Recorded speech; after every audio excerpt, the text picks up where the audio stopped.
Hello friends, मैं पूनम कुमारी आप सभी का आपके अपने इस यूट्यूब चैनल पर बहुत बहुत स्वागत करती हूँ।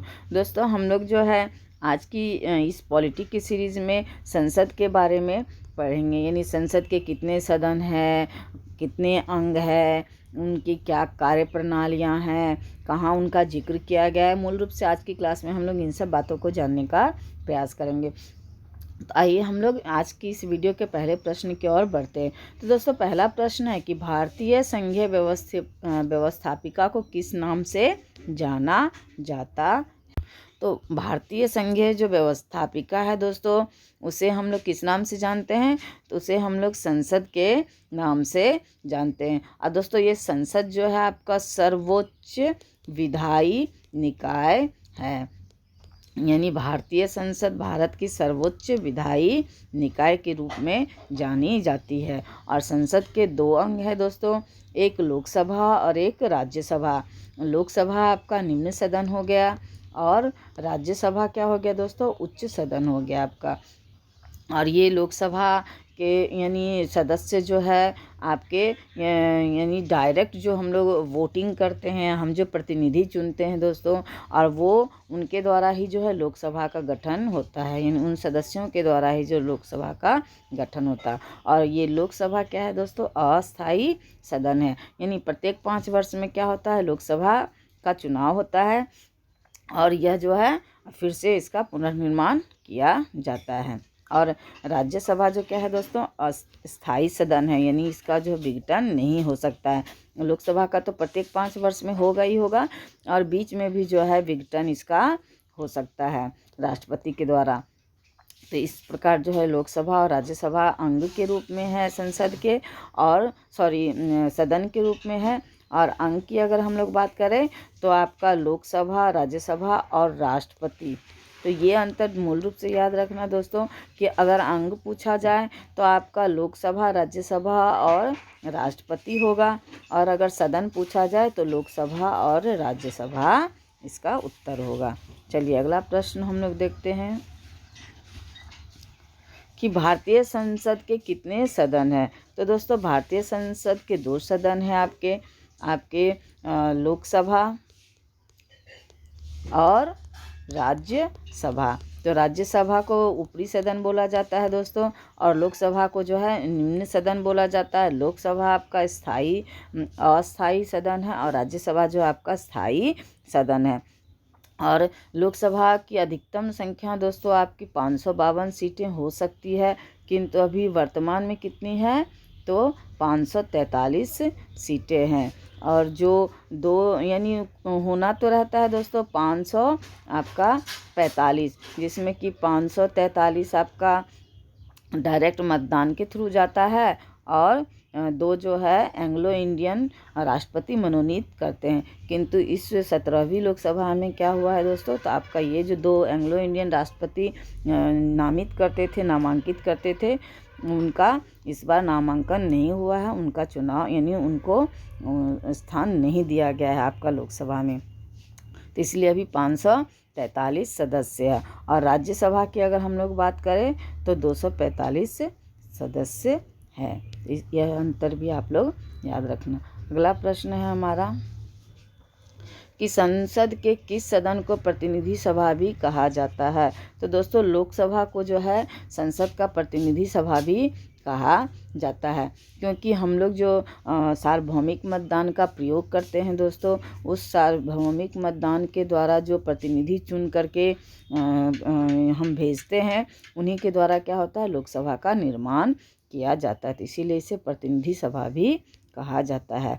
और यह लोकप्रिय सदन के नाम से भी जाना जाता है दोस्तों आपको लोकसभा, और निम्न सदन के नाम से भी यह जाना जाता है। और अस्थाई सदन की अगर हम लोग बात करें तो अस्थाई सदन भी लोकसभा ही कहलाता है।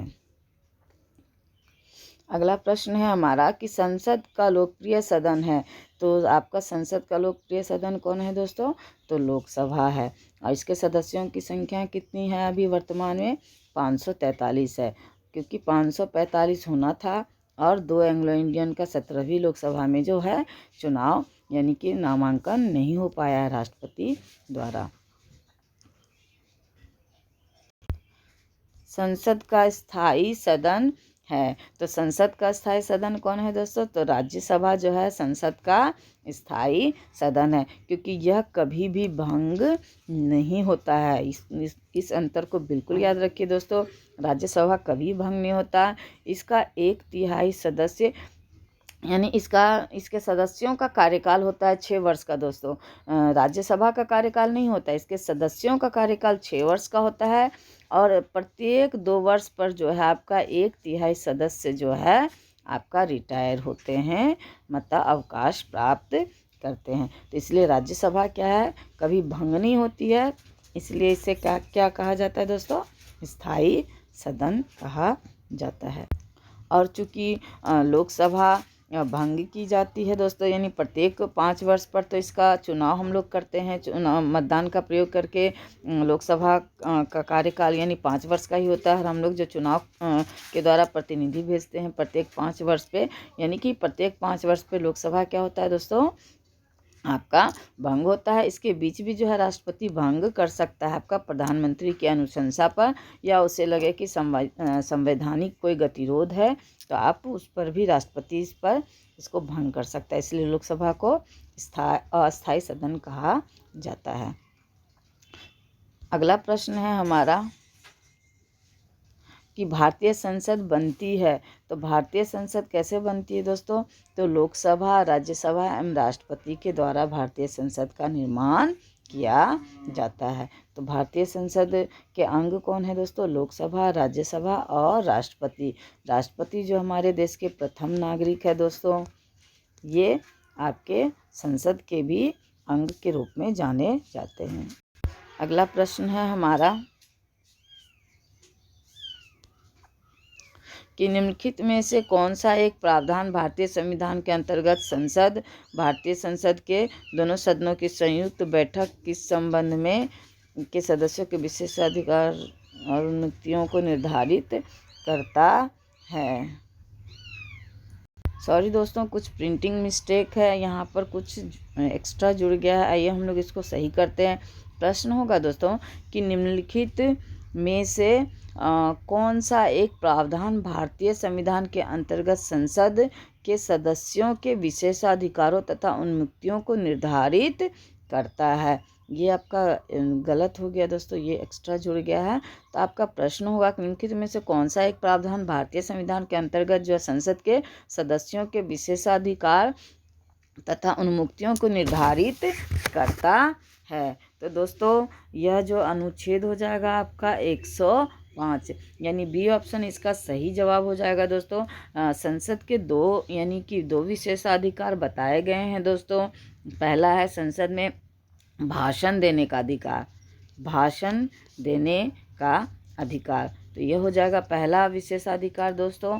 और दूसरा हो जाएगा सदन की कार्यवाही का प्रकाशन का अधिकार, यानी कार्यवाही का क्या हो जाएगा? प्रकाशन का अधिकार। तो ये 2 विशेषाधिकार संसद के सदस्यों को दिया गया है दोस्तों। जो संसद के सदस्य है, जैसे लोकसभा और राज्यसभा के जो सदस्य वो संसद के सदस्य हुए दोस्तों, तो इनको ये 2 विशेषाधिकार दिए गए। संसद के सदस्यों के अलावा जो संसद की कार्यवाही में भाग लेते हैं दोस्तों, उनको भी यह अधिकार यानी यह विशेषाधिकार दिया गया है। चलिए अगला प्रश्न हम लोग देखते हैं कि निम्नलिखित में से कौन संसद का अनन्य भाग नहीं है? दोस्तों उपराष्ट्रपति जो संसद का अनन्य भाग्य नहीं है, बाकी राष्ट्रपति, लोकसभा और राज्यसभा क्या है दोस्तों? संसद के अनन्य भाग के रूप में जाने जाते। उपराष्ट्रपति क्या है दोस्तों? तो उपराष्ट्रपति क्या है? कार्यकारिणी का दूसरा सबसे बड़ा पद आपका हो जाएगा। तो कार्यकारिणी का सबसे बड़ा पद कौन सा है दोस्तों? तो राष्ट्रपति का पद है। और उपराष्ट्रपति का पद जो है द्वितीय नंबर पर आता है कार्यकारिणी का, यानी कार्यकारिणी में आपका।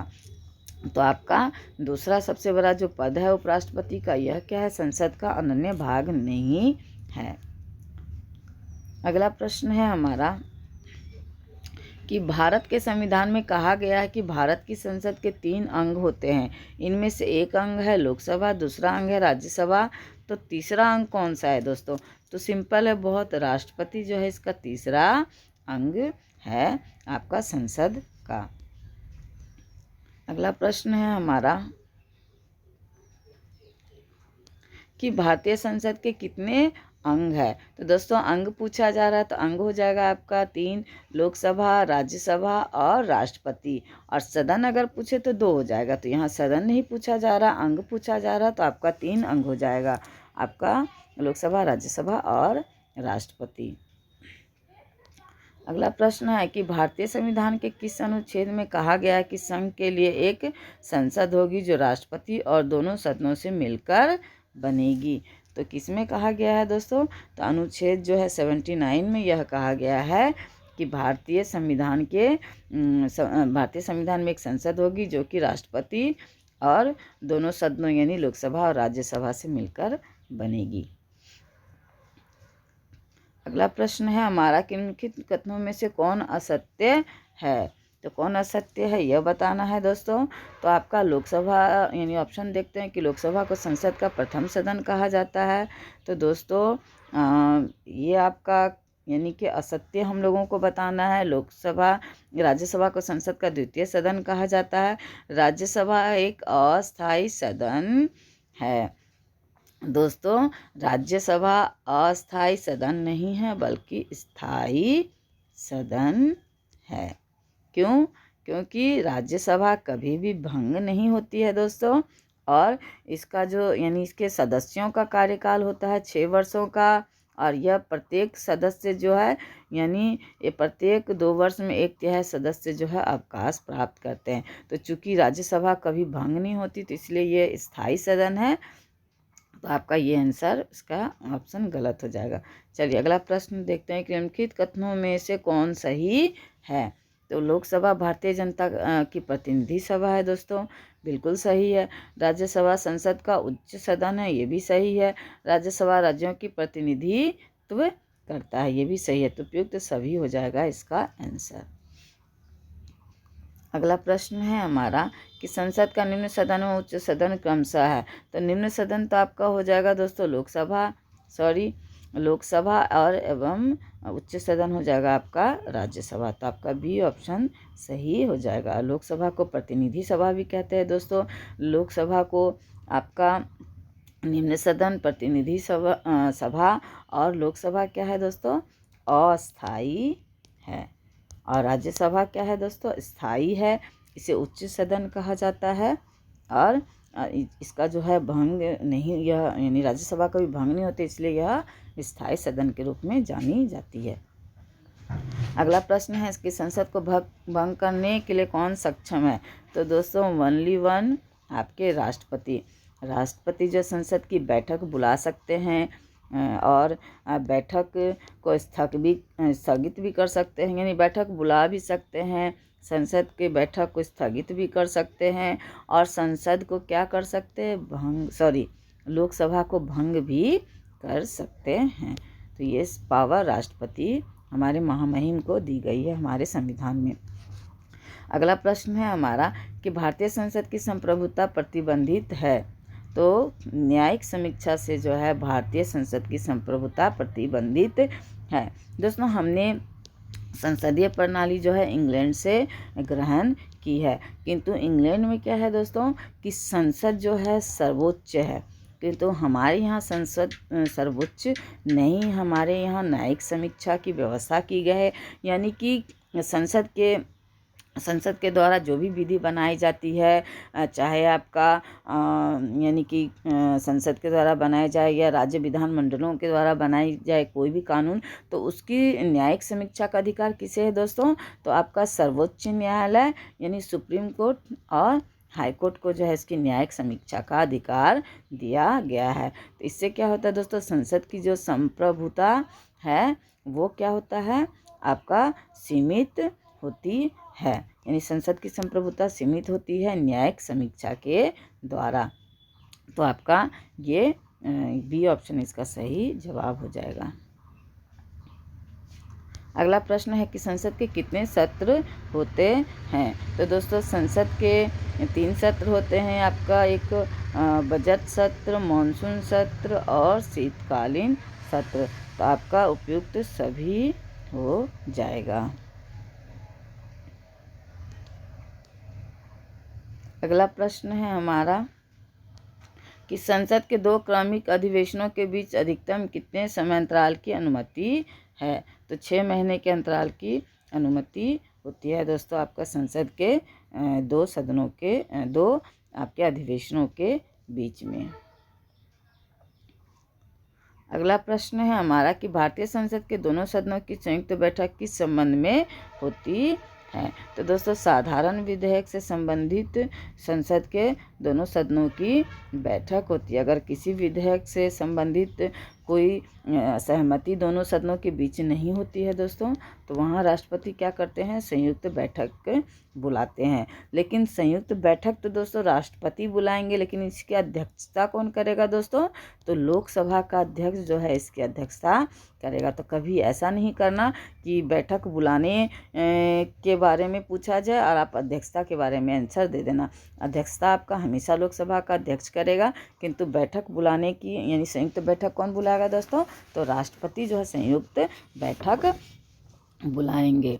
कभी भी जो है अध्यक्षता लेकिन नहीं करेंगे आपके राष्ट्रपति, हमेशा लोकसभा का अध्यक्ष ही जो है अध्यक्षता करेंगे। अगर लोकसभा का अध्यक्ष उपस्थित नहीं है तो उपाध्यक्ष करेंगे दोस्तों, और अगर उपाध्यक्ष भी नहीं है तो राज्यसभा का जो उपसभापति होगा दोस्तों वह जो है आपकी अध्यक्षता करेगा संयुक्त बैठक की। अगर उपाध्यक्ष भी नहीं है तब जाकर के आपका जो भी संसद के सदस्य है वह यह निर्णय लेंगे कि इसकी अध्यक्षता कौन, यानी सभी मिलकर इसका निर्णय लेंगे कि इस संयुक्त बैठक की अध्यक्षता कौन करेंगे। चलिए अगला प्रश्न देखते हैं हम लोग कि साधारण विधेयक से संबंधित गतिरोध को दूर करने के लिए संसद के दोनों सदनों की संयुक्त बैठक कौन बुलाता है। तो दोस्तों वही राष्ट्रपति जी हो जाएंगे। राष्ट्रपति जो है संसद के दोनों सदनों के गतिरोध को दूर करने के लिए संयुक्त बैठक बुलाते हैं। लोकसभा व राज्यसभा की संयुक्त बैठक कब होती है। तो दोस्तों लोकसभा व राज्यसभा की संयुक्त बैठक कब होती है दोस्तों, तो आपका यह इसका उत्तर हो जाएगा, यानी कि लोकसभा एवं राज्यसभा में मतभेद होने पर, यानी किसी विधेयक पर मान लीजिए दोनों सदनों में मतभेद है तो राज्यसभा और लोकसभा की संयुक्त बैठक बुलाएंगे राष्ट्रपति। तो कब बुलाएंगे दोस्तों, राष्ट्रपति तो बुलाएंगे लेकिन लोकसभा एवं राज्यसभा में मतभेद होने पर जो है बुलाएंगे।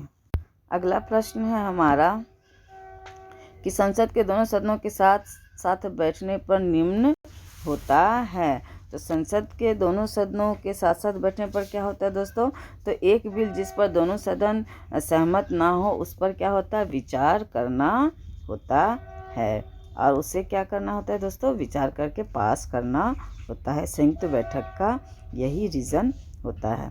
चलिए अगला प्रश्न हम लोग देखते हैं कि यदि किसी सामान्य विधेयक पर राज्यसभा और लोकसभा के बीच गतिरोध आता है तो उसका समाधान कौन करेगा दोस्तों, तो उसका समाधान आपका किसके द्वारा किया जाएगा, संयुक्त के यानी संसद के संयुक्त सत्र के द्वारा जो है इस गतिरोध को दूर किया जाएगा। इस संयुक्त सत्र कौन बुलाएगा, तो राष्ट्रपति, और अध्यक्षता कौन करेंगे दोस्तों, तो लोकसभा का अध्यक्ष। चलिए अंतिम प्रश्न देखते हैं हम लोग, स्वतंत्र भारत के संसदीय इतिहास में अभी तक कितनी बार संयुक्त बैठक हुई है। तो दोस्तों आपका अब तक जो है क्या हुआ है, 3 बार जो है आपका यह बैठक हुई है दोस्तों, यानी भारतीय संसद का जब से निर्माण हुआ दोस्तों यह बैठक 3 बार हुई है। एक बार 1960 में हुई है, आपका दहेज प्रतिशोध विधेयक लाया गया था उस समय दोस्तों। दूसरा 1977 में हुआ जो कि बैंकिंग सेवा आयोग विधेयक से संबंधित थी दोस्तों। तीसरी जो है यानी संयुक्त बैठक हुई है आपकी 2002 में, और यह बैठक थी आतंकवाद निवारण विधेयक से संबंधित। तो अब तक जो है 3 बार आपकी विधेयक यानी संयुक्त बैठक जो है बुलाई जा चुकी है संसद की। तो इसको भी मूल रूप से याद रखिए दोस्तों। तो ये थे 25 महत्वपूर्ण प्रश्न दोस्तों। अगर आपको ये प्रश्न अच्छे लगे तो इस वीडियो को लाइक कीजिए, अपने दोस्तों को शेयर कीजिए, और चैनल को सब्सक्राइब नहीं किए तो सब्सक्राइब भी ज़रूर कीजिए। धन्यवाद दोस्तों।